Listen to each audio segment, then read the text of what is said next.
اور ان حتمی فیصلوں کے اوپر عمل درآمد جو ہے وہ باقاعدہ طور پہ 5 اگست کے جلسے کی اناؤنسمنٹ کے بعد شروع ہو جائے گا. ہم امید ہے خدا کرے جو کچھ بھی ہو اس ملک کے اندر سیاسی لحاظ سے وہ پرامن طریقے سے آگے جائے. بہت شکریہ thank you so much. Senior رہنما پی ٹی آئی نعیم حیدر پنجوتا صاحب میرے ساتھ موجود ہیں, ان کے وقت کے لیے شکریہ. ایک تو اس طرف کی بات ہوگی, اب ذرا آزاد جموں کشمیر کی بات کر لیتے ہیں جہاں پر بہت بڑا انتخابی دنگل ہے, اس کی تیاریاں مکمل ہو چکی ہیں. بس ہم دیکھ رہے ہیں کہ کچھ گھنٹے باقی رہ گئے ہیں. جو سیاسی جنگ ہے اس کا طبل بجنے والا ہے. آپ یہ سمجھ لیجئے بج گیا ہے, میدان بالکل سج چکا ہے. مسلم لیگ نون اور پیپلز پارٹی پورا زور لگا رہے ہیں کہ آزاد کشمیر کے اندر جو ووٹر ہے وہ ان کے لیے نکلے. اب ہمیں یہ دیکھنا ہے کہ اس الیکشن کے اندر کس جماعت کا پلڑا بھاری ہے. اس پہ بات کرنے کے لیے ہمارے جو نمائندہ ہیں 92 نیوز کے محمد افضل صاحب, یہ کوٹلی سے میرے ساتھ موجود ہیں. ان سے آزاد کشمیر الیکشن کے حوالے سے سچویشن جانتے ہیں. افضل صاحب, کل 27 جولائی ہے, میرپور ڈویژنز کے تمام انتخابی حلقوں کے اندر جو ہے وہ پولنگ ہوگی. 3 اضلاع اس میں لگتے ہیں. ذرا ہمیں بتائیے گا کہ وہاں پر عوام کا مورال کیسا ہے, پچھلے دنوں جو ہنگامے ہوئے, جو سچویشن بنی, اور جو انتخابی مہم چلائی نون لیگ نے یا پیپلز پارٹی نے, اس کے بعد لوگوں کا رجحان فی الحال ابھی تک کس طرف نظر آ رہا ہے؟ جی بالکل. اگر الیکشن کے رجحان کی بات کریں تو الیکشن تو دونوں پارٹیز کے درمیان اس وقت جو ہے وہ کانٹے دار مقابلہ ہے.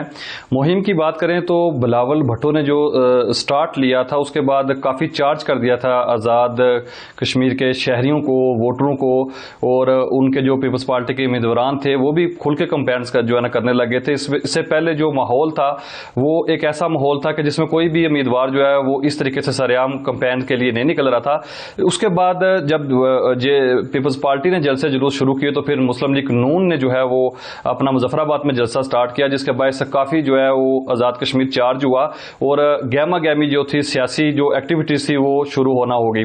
اگر بات کی جائے ڈویژن میرپر کی تو ڈویژن میرپر کے اس وقت ضلع کوٹلی کے اندر میں موجود ہوں. یہاں پہ جو ہے وہ 6 جو ہے حلقہ کے اندر جو ہے وہ الیکشن ہونے جا رہے ہیں, جس میں اگر کوٹلی کی میں بات کروں تو کوٹلی سٹی کے اندر جو ہے وہ کل ووٹر 64,07,343 ووٹر ہیں. خواتین جو ہیں وہ 30,08,824 ہیں. مرد ووٹر جو ہیں وہ 33,08,549 ہیں. یہاں پہ جو ہے وہ دلچسپ مقابلہ ہے وہ مسلم لیگ نون اور پاکستان پیپلز پارٹی کے درمیان ہے. مسلم لیگ نون کے یہاں پہ فاتح محمود الحسن ہیں اور ان کے مد مقابل چودھری یاسین ہیں. یہ پاکستان پیپلز پارٹی آزاد کشمیر کے اس وقت موجودہ صدر ہیں اور اس کے ساتھ ساتھ یہ اپوزیشن لیڈر بھی رہ چکے ہیں. اور آزاد کشمیر کے جو ان کا اپنا آبائی حلقہ ہے, یہ 2 حلقوں سے الیکشن لڑ رہے ہیں. LA-12 سے بھی لڑ رہے ہیں اور LA-10 کوٹلی سٹی کے اندر سے بھی یہ الیکشن لڑ رہے ہیں. اور یہ بہت پرانے سیاستدان ہیں, جبکہ ان کے مد مقابل جو فاتح محمود الحسن ہیں یہ پہلی بار الیکشن لڑ رہے ہیں, نوجوان ہیں. انہوں نے اپنی جگہ کے اوپر کوٹلی شہر سٹی کے اندر جو ہے وہ کافی شہریوں کو جو ہے وہ ووٹروں کو چارج کیا ہوا ہے. جو ان کے مد مقابل چودھری یاسین ہیں, منجے ہوئے سیاستدان ہیں, پرانے کھلاڑی ہیں, 2 حلقوں سے الیکشن لڑ رہے ہیں. اور اس سے پہلے جو LA-10 ہے اس سے وہ منتخب ہو چکے ہیں MLA اور جو ہے نا اسمبلی میں جا چکے ہیں. اور اس سے جو پچھلا الیکشن تھا وہ انہوں نے پہلی بار کوٹلی سٹی سے لڑا تھا, وہ دوسری بار کوٹلی سٹی سے جو ہے یہ اپنا الیکشن لڑ رہے ہیں اور مختلف وزارتوں کے اوپر بھی رہ چکے ہیں, کافی تجربے کار ہیں. اگر کوٹلی کی میں مسائل کی بات کروں تو یہاں پہ واٹر سپلائی, واٹر جو گرینڈ واٹر ہے اس کا ایشو ہے. اس کے ساتھ ساتھ پینے کا صاف پانی نہیں ملتا یہاں پہ. اور جو کوٹلی DHQ ہے اس کے اوپر 3 ضلع کا لوڈ ہے.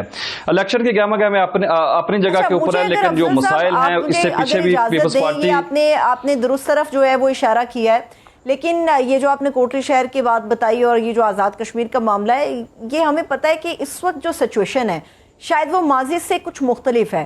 مسائل بھی ہیں, بنیادی جو حقوق ہیں پبلک اس کی بھی ڈیمانڈ کر رہی ہے. صورتحال پچھلے حصوں سے, پچھلے سالوں سے کافی مختلف ہے, لیکن اس میں پیپلز پارٹی کا دور بھی آزاد جموں کشمیر کی عوام نے دیکھ لیا, نون لیگ کا دور بھی پبلک نے دیکھا.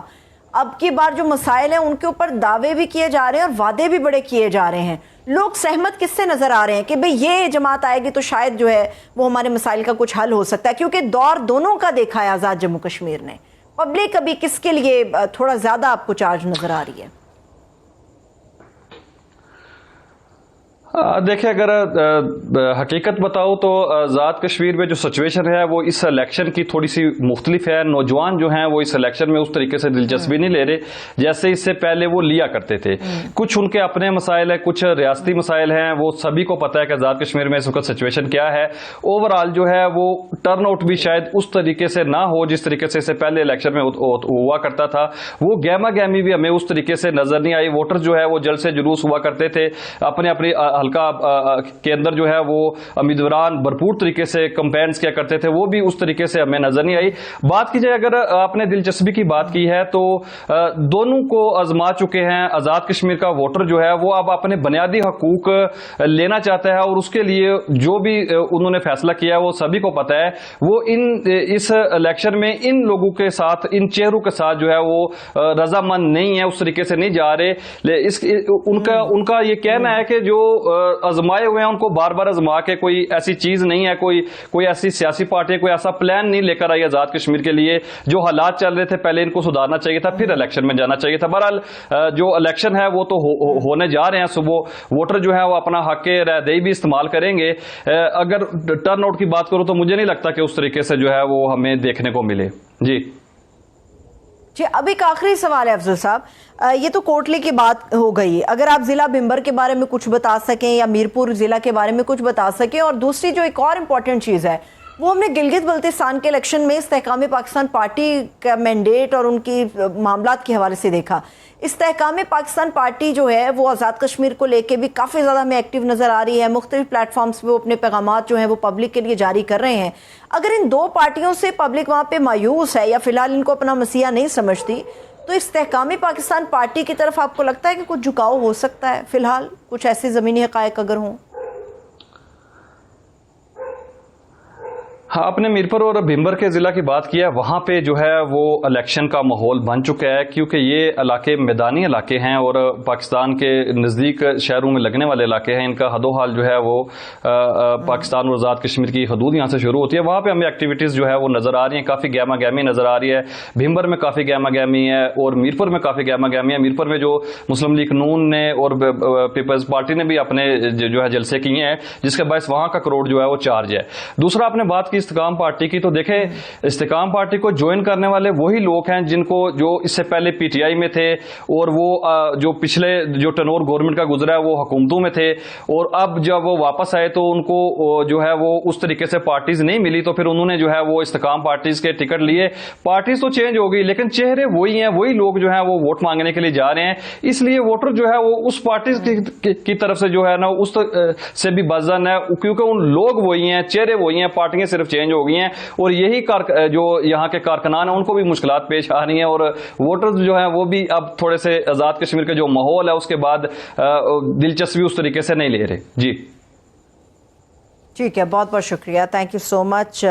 ضلع کوٹلی سے کشمیر سے 92 نیوز کے نمائندہ محمد افضل ہمارے ساتھ موجود تھے. آپ کے وقت کے لیے شکریہ, اجازت دیجیے گا, اپنا خیال رکھیے گا, خدا حافظ.